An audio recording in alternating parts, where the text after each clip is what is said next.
वंदे वंदे वंदे।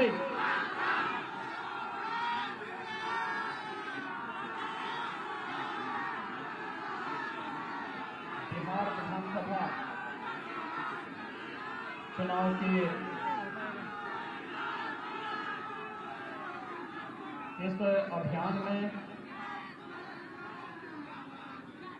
NDA के प्रत्याशियों के समर्थन में यहां पर निरंतर प्रवास कर रहे भारतीय जनता पार्टी के राष्ट्रीय महासचिव और राज्यसभा के माननीय सांसद श्री भूपेंद्र यादव जी, पाटलिपुत्र के लोकप्रिय सांसद पूर्व केंद्रीय मंत्री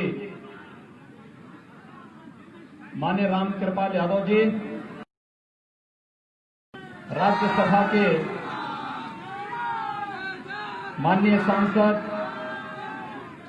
श्री विवेक ठाकुर जी,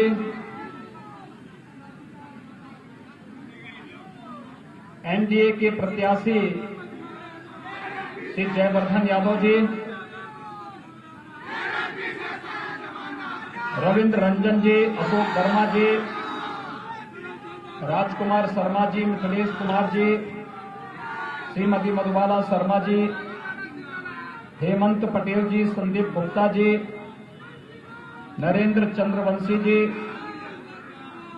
श्री नारायण कुमार जी, प्रशांत कुमार जी, पंकज शर्मा जी, सत्येंद्र सिंह जी, विनोद कुमार जी और भारी संख्या में यहां पर उपस्थित भारतीय जनता पार्टी जदयू के सभी पदाधिकारी, कार्यकर्ता बंधुओं और पालीगंज विधानसभा क्षेत्र के उपस्थित सभी भाइयों बहनों, आप सबका मैं हृदय से अभिनंदन करता हूं।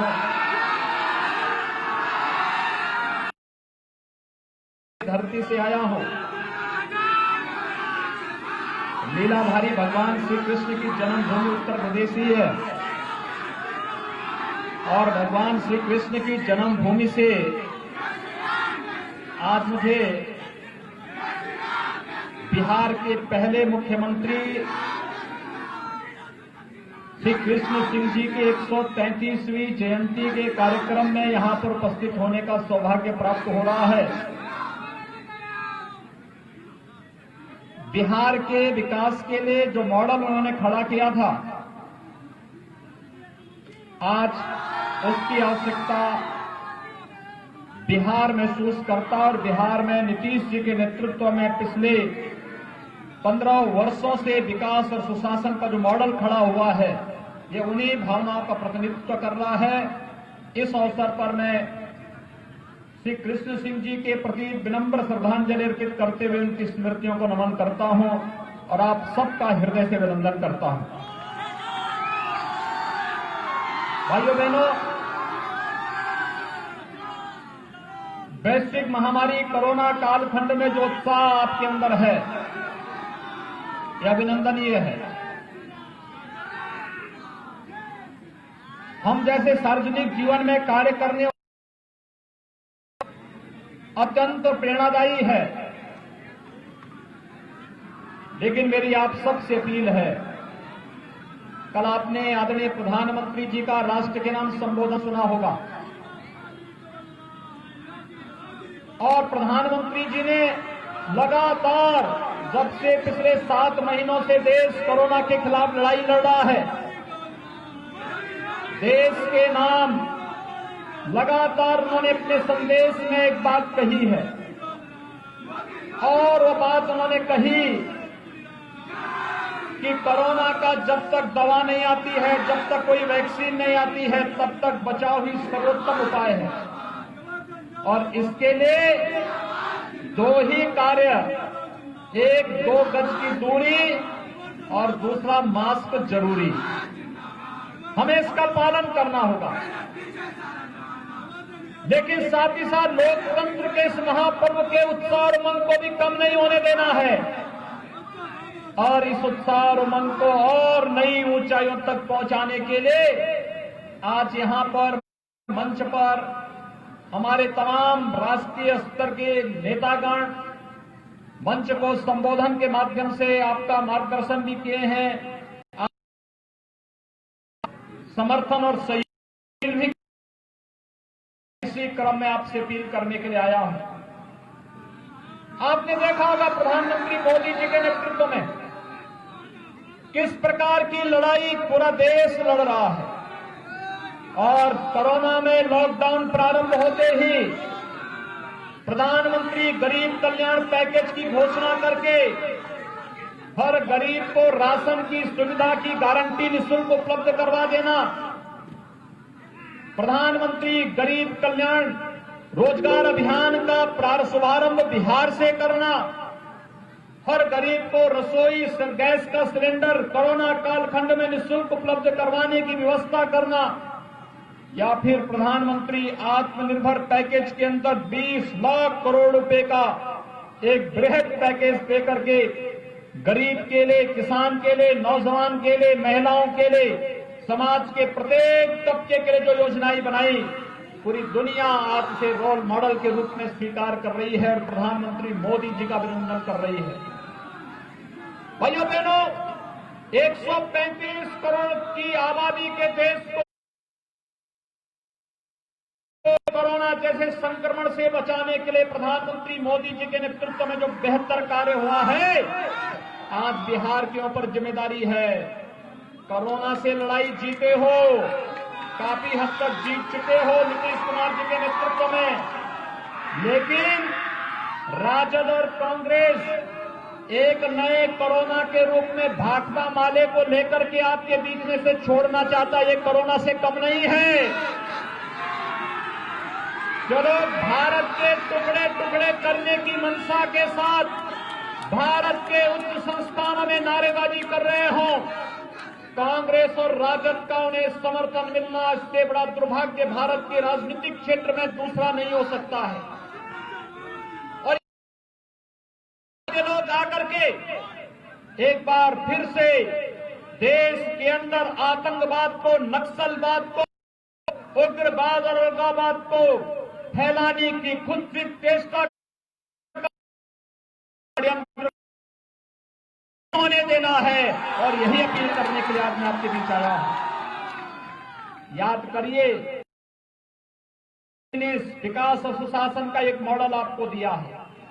भाजपा और नीतीश जी का एक गठबंधन विकास और सुशासन का गठबंधन है, लेकिन इससे पहले भी बिहार में एक शासन था। कांग्रेस ने देश के अंदर सर्वाधिक समय तक शासन किया, लेकिन कांग्रेस से मैं पूछना चाहता हूं कि ज्यादा दूर नहीं, 2004 से 2014 के बीच कांग्रेस नेतृत्व की यूपीए सरकार थी और राजद उसमें सहयोगी दल था। उस 10 वर्ष के कालखंड में उन्होंने गरीबों के लिए मकान क्यों नहीं दिए? गरीबों के लिए शौचालय क्यों नहीं दिए? गरीबों को विद्युत का कनेक्शन और गरीबों को रसोई गैस के कनेक्शन क्यों नहीं दिए?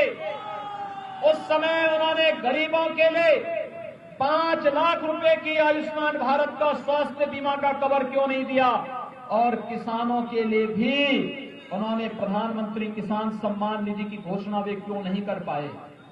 मोदी जी ने तो आने के साथ ही 2014 में सबसे पहले गरीबों के खाते खुलवाए।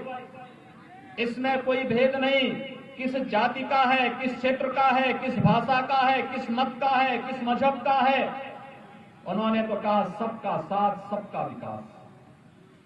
हम सबको लेकर के चलेंगे, सबका विकास करेंगे, शासन की योजनाएं सब तक समान रूप से पहुंचेंगी और सबके विश्वास से देश को आगे बढ़ाएंगे। स्वच्छ भारत मिशन में हर गरीब के घर में एक एक शौचालय उपलब्ध करवाने का कार्य कर दिया। 10 करोड़ से अधिक लोगों के घर में एक एक शौचालय उपलब्ध करवाने का कार्य कराया। सौभाग्य योजना में 4 करोड़ गरीबों को निःशुल्क विद्युत के कनेक्शन उपलब्ध करवाए, तो उज्ज्वला योजना में 8 करोड़ गरीबों को रसोई गैस का एक एक सिलेंडर भी उपलब्ध करवा दिया। 12 करोड़ गरीबों को प्रधानमंत्री किसान सम्मान निधि का लाभ दिलाया। तो भाइयों बहनों, 50 करोड़ गरीबों को 5 लाख रुपए की सालाना स्वास्थ्य बीमा का कवर भी प्रधानमंत्री मोदी जी ने और मुख्यमंत्री नीतीश कुमार ने दिलाया। हम सबका, हमारे गठबंधन का तो एक ही संकल्प है कि हमारे लिए पूरा देश ही परिवार है।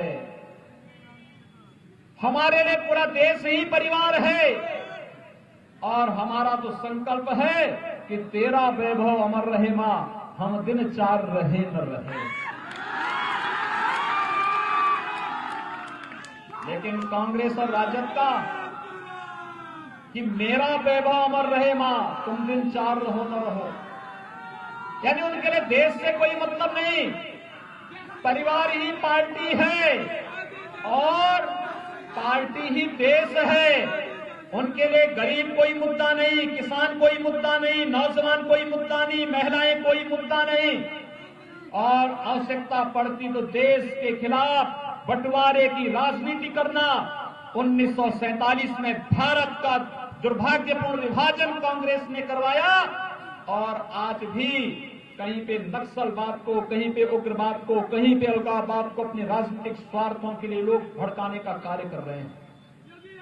भाइयों बहनों, मोदी जी ने जब 2019 में दूसरी बार प्रधानमंत्री पद की शपथ ली थी, तब प्रधानमंत्री के रूप में मोदी जी ने फिर दूसरी बार कहा था, पहला 5 वर्ष गरीबों के लिए, अगला 5 वर्ष भारत को वैश्विक मानचित्र पर उत्थान के लिए। और इसकी शुरुआत कहां से की? कश्मीर में धारा 370 को सदैव के लिए समाप्त कर दिया।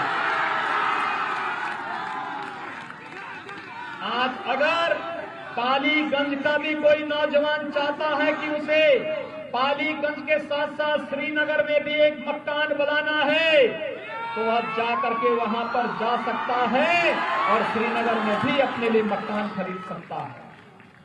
कांग्रेस ने 1952 में इसको रोक दिया था, तब से हम इससे वंचित थे। लेकिन आज जम्मू कश्मीर से धारा 370 को हटा करके आतंकवाद की ताबूत पर अंतिम कील ठोक करके आतंकवाद को सदैव के लिए समाप्त करने का संकल्प भी देश की जनता के सामने ले लिया है। नक्सलवाद पिछले 6 वर्षों में 95% देश के अंदर कम हुआ, लेकिन आज कांग्रेस और राजद भाकपा माले जैसे लोगों को प्रोत्साहित करके एक बार फिर से इनको हिंसा के लिए प्रोत्साहित करने का मंच देने का कार्य कर रहे हैं। हमें नरसंहार नहीं चाहिए, हमें नौजवानों के हाथों को काम चाहिए और विकास की प्रक्रिया के साथ आगे बढ़ा करके एक विकसित और समृद्धशाली बिहार को आगे बढ़ाने के कार्यक्रम को निरंतरता देने की आवश्यकता है। और उसी निरंतरता के लिए आज भारतीय जनता पार्टी और जदयू आपके पास आया है आपसे कहने के लिए। हमने कश्मीर में धारा 370 भी हटाई। पाकिस्तान परस्त आतंकवादी आज कश्मीर के अंदर हमारे जवानों के ऊपर और वहां के निर्दोष नागरिकों के ऊपर फायर नहीं कर सकता, क्योंकि इसे मालूम है जैसे वह जवानों के की ओर टेढ़ी नजरों से देखेगा, भारत का बहादुर जवान उसका काम तमाम पहले ही कर देगा। ये लोग बोलते थे जवानों से, भारत के सेना बलों के जवानों से कांग्रेस की सरकारों के समय कहा जाता था कि जब आतंकवादी गोली चलाएगा तो गोली चलाना अन्यथा मत चलाना। और आज से कहा जाता कि अगर आतंकवादी कुछ भी कुत्सित मंशा के साथ भारत के हितों के प्रतिकूल व्यवहार करेगा तो उसका मुंहतोड़ जवाब उससे पहले दे देने की आवश्यकता है। और पाकिस्तान की जरूरत नहीं, आज उसे मालूम है। याद रखिए कितना समय बदला है। एक समय जब पाकिस्तान भारत के अंदर किसी आतंकी घटना को अंजाम देता था, कांग्रेस का नेतृत्व कहता था कि नहीं नहीं, हम लोग पाकिस्तान को छेड़ेंगे नहीं, कहीं वह एटम बम का उपयोग न कर ले। और आज पाकिस्तान के प्रधानमंत्री दुनिया के अंदर मारे मारे भीख फिर बांधते हुए फिर रहे हैं, कह रहे हैं कि कहीं ऐसा न हो कि अंदर घुस करके कोई नया सर्जिकल स्ट्राइक न कर ले। ये है न्यू इंडिया, ये है नया भारत, जिस भारत में भारत का हर गरीब, हर किसान, हर नौजवान, हर महिला, हर बच्चा बड़े गौरव के साथ प्रधानमंत्री मोदी जी के साथ मिलकर के एक भारत श्रेष्ठ भारत की परिकल्पना को साकार कर रहा है। भाइयों बहनों, और उसी संकल्प को आगे बढ़ाने के लिए मैं लोकसभा चुनाव में आया था, पटना में भी आया था। और जब पटना में मैं आया था, देर रात्रि हो गई थी, रात्रि 9 बजे के आसपास में आया था। और जब मैं आया था तो मुझे वहां के उस समय लोगों ने कहा था कि उत्तर प्रदेश से आप आए हैं, आप लोग नारा लगाते थे कि रामलला हम आएंगे, मंदिर वहीं बनाएंगे, लेकिन क्या तारीख भी बताएंगे? उस समय लोग हमसे पूछते थे तारीख भी बताएंगे। और भाइयों बहनों, मेरी इच्छा थी 5 अगस्त 2020 को जब आदरणीय प्रधानमंत्री मोदी जी ने अयोध्या में भगवान राम के मंदिर का शिलान्यास किया, मैं चाहता था बिहार के हर गांव का प्रतिनिधित्व इस अवसर पर हो, क्योंकि बिहार का मतलब हमारे लिए मां सीता का मायका है। और इसलिए हम लोग चाहते थे कि बिहार के हर गांव का प्रतिनिधित्व भी अयोध्या में हो। लेकिन कोविड-19 के कारण, कोरोना वायरस के नाते हम लोग बिहार के अपने बंधुओं को वहां पर इस अवसर पर आमंत्रित नहीं कर पाए। और मैं चाहूंगा कोरोना से जल्दी मुक्ति मिले। नीतीश जी के नेतृत्व में भारतीय जनता पार्टी और जदयू की सरकार जिस मजबूती के साथ कार्य कर रही है, आज आवश्यकता है विकास और सुशासन के इस मॉडल को मजबूती के साथ और ताकत देने की। और उस ताकत देने के क्रम में आज यहां पर जदयू ने श्री जयवर्धन यादव जी को अपना प्रत्याशी बना करके आपके बीच में भेजा है। भाइयों बहनों, कोई कुछ भी कहे, आप नेता को देखिए। भारतीय जनता पार्टी का नेतृत्व दुनिया का सबसे यशस्वी और सबसे लोकप्रिय नेतृत्व आदरणीय मोदी जी के नेतृत्व में है, प्रधानमंत्री नरेंद्र मोदी जी के नेतृत्व में है। और बिहार के अंदर जदयू का नेतृत्व माननीय श्री नीतीश कुमार जी के यशस्वी नेतृत्व में यहां पर बहुत तेजी के साथ सुशासन और विकास का मॉडल आगे बढ़ रहा है। विकास और सुशासन का ये मॉडल इससे पहले जिन्होंने बिहार के लोगों के सामने अपनी पहचान छुपाने का एक संकट खड़ा कर दिया था। यहां का नौजवान बिहार के बाहर कहीं जाता था, अपनी बिहारी पहचान नहीं बताता था। लेकिन पिछले 15 वर्षों में परिवर्तन हुआ है। आज हर